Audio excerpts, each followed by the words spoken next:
특별한 이게 그냥 대학 오기 전에는 물리를 잘했고, 물리를 좀 다른 과목보다 물리를 잘하니까 적성을 살릴 수 있는 곳, 그거를 제가 기계공학, 전자공학, 전산, 그 다음에 물리학 이렇게 이제 고민을 했는데, 뭐 일단은 기계공학이 그래도 일단 로보트라든지 어떤 시스템을 만드는 데 좀 가까운 학문인 것 같고, 대학 오니까는 사실 배우는 과목들이 거의 이제 과학 관련된 과목만 공부하면 되잖아요.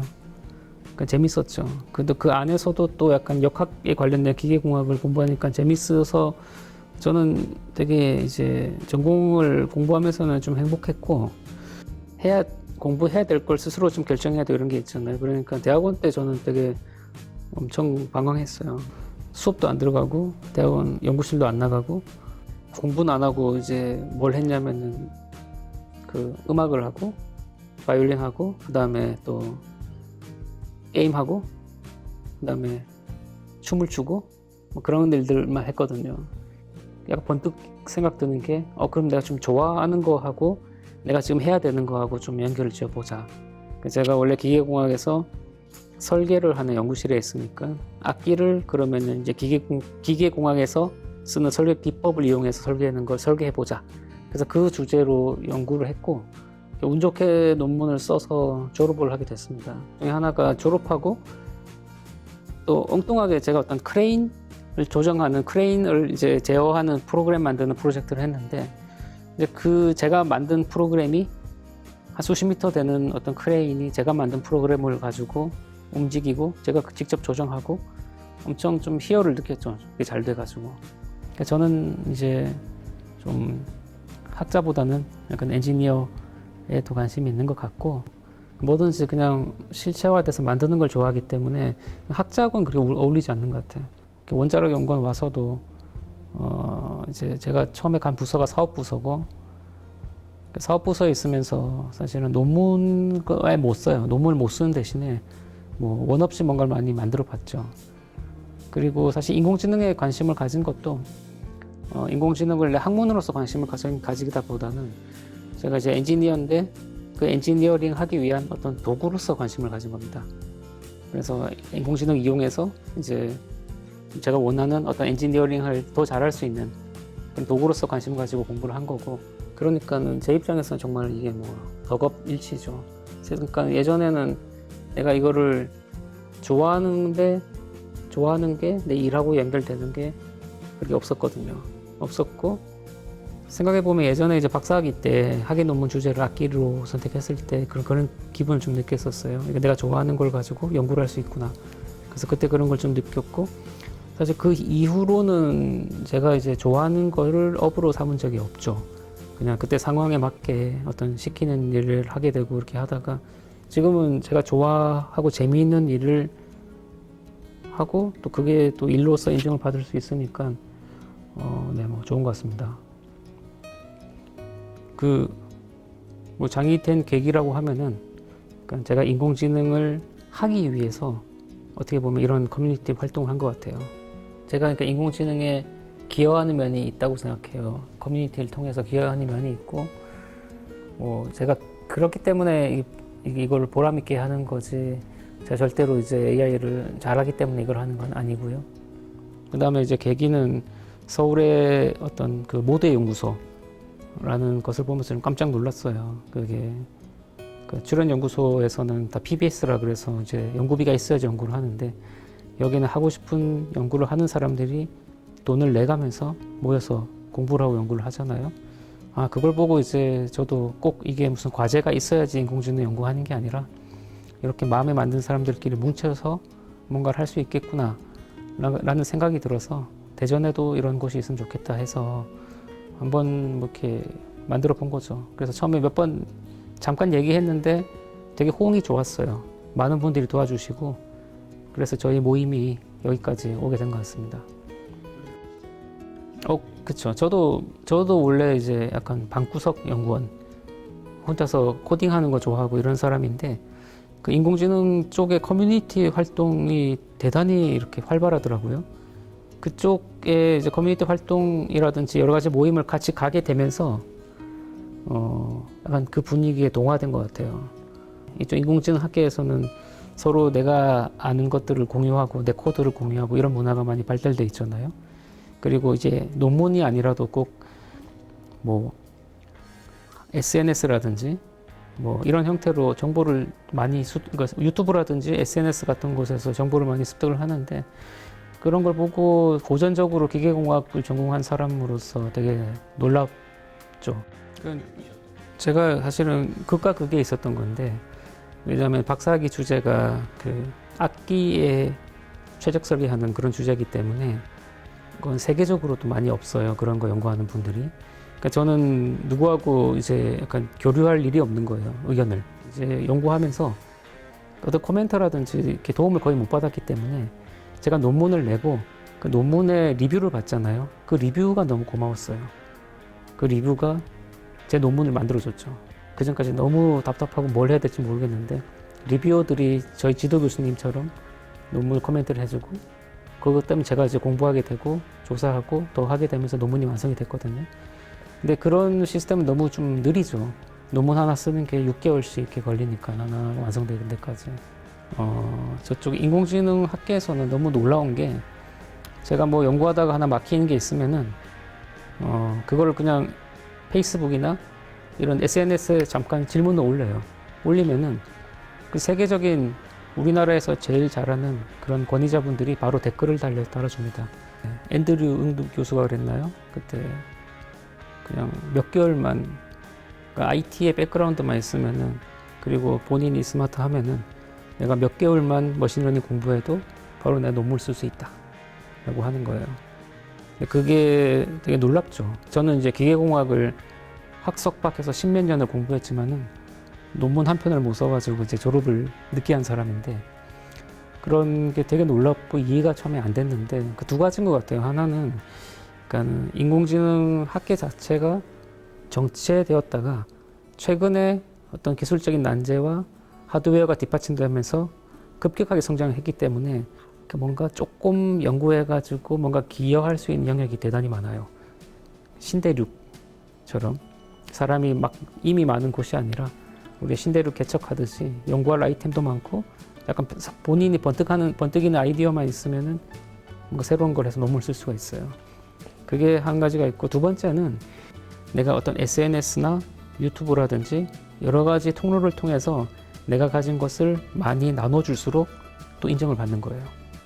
그러니까 여기 있는 곳에서는 이제 유튜브라든지 아니면 내가 코드를 공개한다든지 뭐 SNS에다가 내가 예를 들어서 댓글로 가지고 사람들을 많이 도와준다든지 하는 것으로 약간 명성을 얻을 수 있거든요. 그러니까 되게 선순환 구조가 이루어지는 것 같아요. 예전에는 숨길수록 유리했다 그러면은 지금은 내 것을 많이 나눠줄수록 나도 이득을 보기 때문에 이제 남을 도와주고 도움받고 하는 것이 좀 더 활발한 그런 생태계가 구축이 되는 거죠.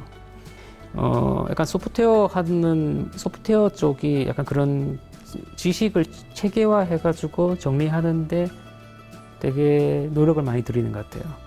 그러니까 우리는 기계공학이라는 고전적인 학문들은 그냥 페이퍼란 형태로 가지고 이렇게 쌓아 올린다 그러면은 소프트웨어 쪽은 어떤 지식이 어느 정도 도달하면은 그것을 어떤 뭐 라이브러리라든지 어떤 패키지 형태로 완성된 형태로 이렇게 만들어 놓거든요.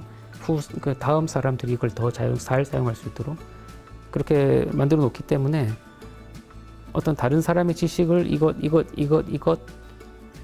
조합을 해서 뭔가 새로운 것을 만들어내기 되게 좋은 환경을 구축하고 있는 것 같아요. 그래서 저는 이제 뭐 이건 꼭 인공지능 쪽의 얘기는 아니지만은 다른 학문에서도 일단 이런 소프트웨어 쪽에서 이루어지는 어떤 이런 지식을 체계화하는 것들을 좀 배워가지고 할 필요가 있다고 생각을 합니다. 그러니까 뭐 그냥 데이터 경진대회를 해보자는 얘기가 있었잖아요. 근데 뭐 저도 이렇게 일이 많다 보니까는 사실은 저희가 오프라인 모임을 일주일에 한 번씩 하는데 벅차가지고 사실 못했죠. 근데 저희가 대회를 한번 해볼까 하고 운영진끼리 얘기를 하는데 좋은 문제들이 모이는 거예요. 이렇게 모이는 거예요.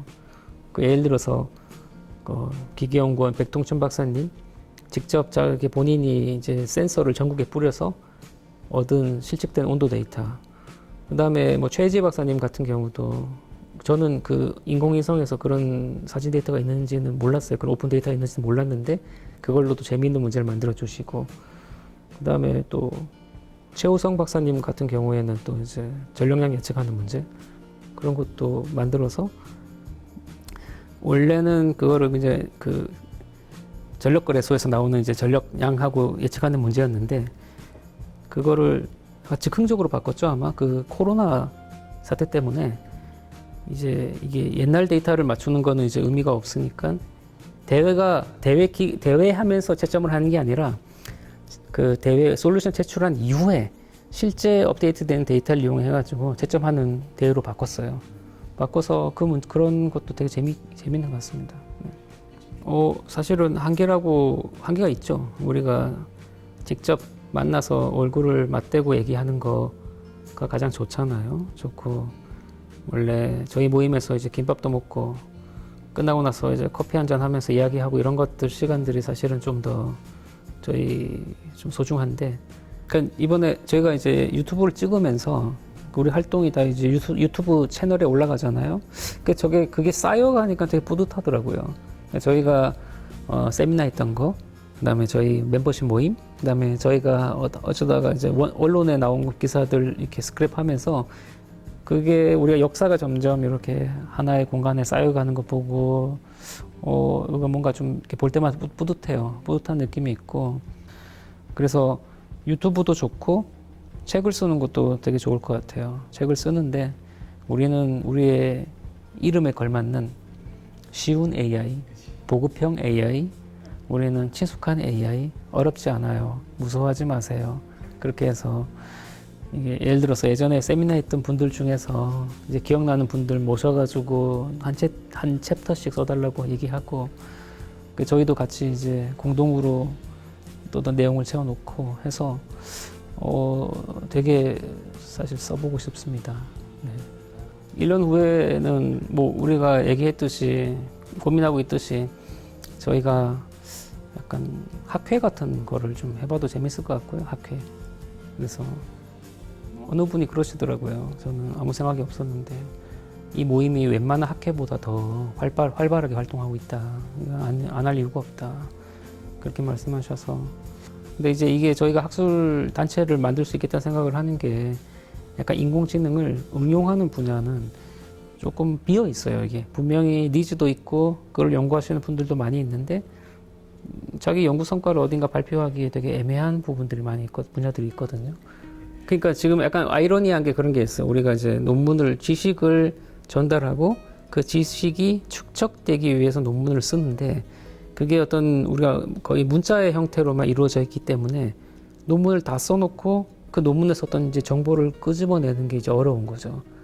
그래서 거꾸로 이제 우리가 예를 들어서 코로나 논문이다 하면 전 세계에 있는 코로나 모든 논문들로부터 어떤 정보를 끄집어내기 위해서 또 뭐 언어 처리라든지 이런 거 텍스트 마이닝이라든지 이런 기법들이 이용해야지 정보를 뽑아낼 수 있어요. 사실은 우리가 이 지식을 전달한다, 이게 어떤 지식을 축적하는 도구는 그것이 정보를 빨리 추출할 수 있고 이것을 잘 효과적으로 전달할 수 있는 형태로 어떤 이제 만들어져야 될 것 같은데 서술 형태로 만들어진 논문은 우리가 그런 게 아니죠. 우리 논문은 그냥 종이를 없앨 거예요. 무조건 온라인으로 갈 거고요. 그 온라인도 우리가 문서를 쓰는 형태가 아니라 우리의 모든 논문은 예를 들어서 주피터 노트북이라든지 형태의 코드 형태로만 받는다. 코드와 주석 형태로만 받는다.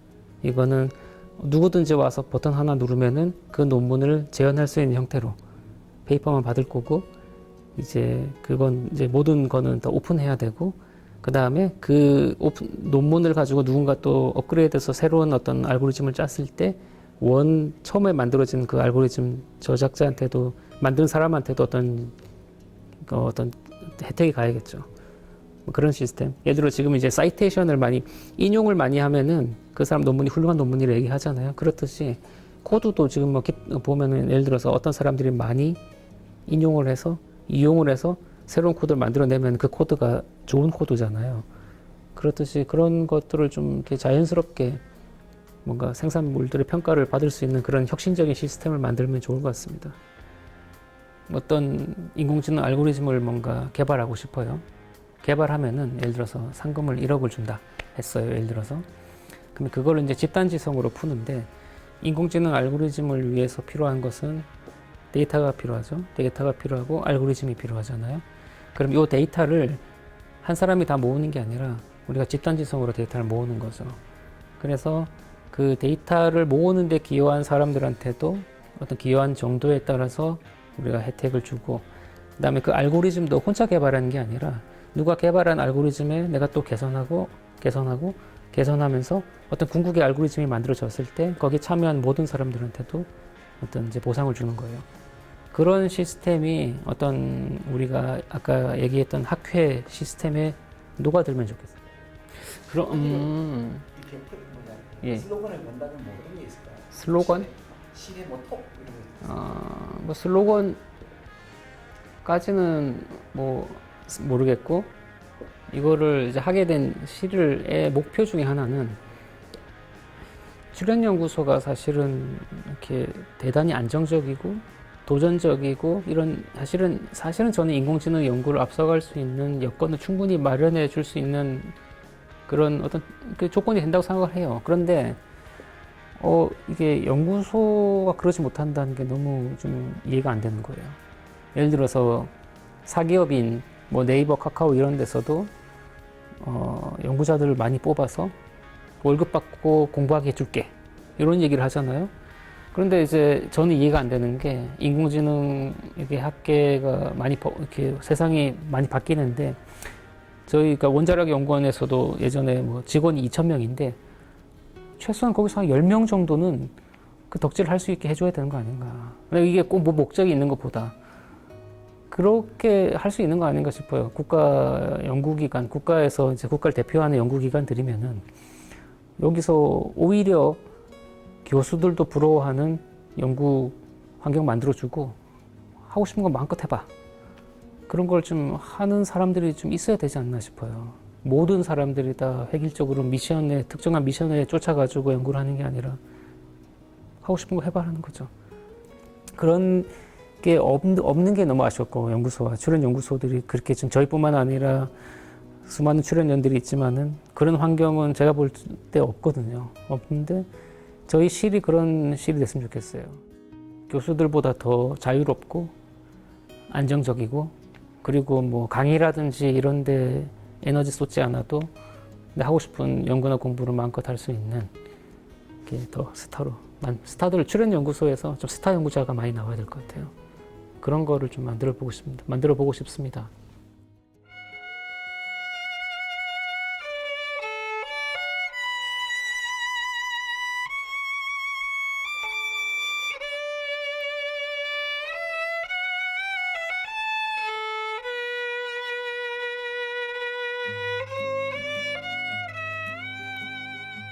처음에 한 1년 동안 커뮤니티 돌아다니면서 명함을 엄청나게 많이 뿌린 것 같아요. 뭐 영업사원처럼. 그렇게 되면서 그냥 이제 뭐 그분은 절 모르겠지만 하여튼 저 기준에서는 아는 분들이 되게 많아졌고요. 우리 세미나 한번 해주세요 하는 핑계로 제가 이렇게 연락을 할 수 있잖아요. 모르는 사람이지만 연락해서, 그리고 초청해서 이야기 듣고 또 나중에 또 따로 시간 내가지고 또 얘기도 할 수 있고 하기 때문에 뭐 비결이라고 그러면 일단 들이대는 거? 저 입장에서도 이렇게 좋은 분들 많이 알게 돼서 또 저한테도 남는 것들이 많이 있는 것 같습니다. 1년 반 동안에 이제 너무 많은 분들이 도와주셔서 너무 좋았고, 그리고 AI 프렌즈 덕분에 또 저는 AI 공부를 하고 연구를 할 수 있게 돼서 좋았고, 지금은 행복합니다. 네. 저 집사람한테, 저희 아내한테 너무 요즘 고맙죠. 고맙고 미안하고, 개인적인 욕심, 은퇴.